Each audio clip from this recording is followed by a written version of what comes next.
प्रथम तर मी आपले केंद्रीय मंत्री मुरलीधरांना मोहोळ यांना वाढदिवसाच्या हार्दिक हार्दिक शुभेच्छा देतो.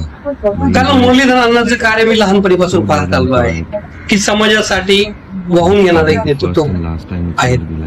आणि ज्या वेळेला कोविड झाला त्यावेळेला कोविडमध्ये एक कोविड योद्धा म्हणून त्यांचं नाव घेणं वावगं ठरणार नाही. कारण कोविडच्या काळामध्ये सर्वात जास्त कार्य करणारे महापौर म्हणून ते होते. आणि प्रत्येक कार्याला कुठलंही छोटं काम घेऊन जा त्यांच्याकडे ते काम पूर्ण होतं. आणि प्रत्येक वेळेला कुठलंही सामाजिक काम का असो काही काम घेऊन जा ते कामाला कधी नाही म्हणत नाही. ते जरी आज मंत्रिपदावर असले तरी पण छोट्या कार्यकर्त्यांना पण ते वेळ देतात अशी त्यांची प्रतिमा आहे.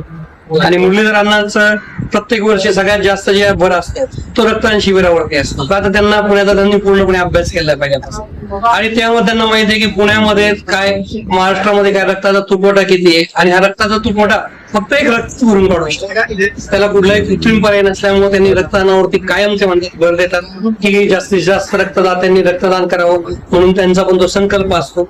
आणि आम्ही आमच्या भाजपा जैन प्रकोष्ठच्या वतीने आणि आनंद दर्शन युवा मंचाच्या वतीने संयुक्त विद्यमाने इथे आज रक्तदान शिबिर घेत आहे.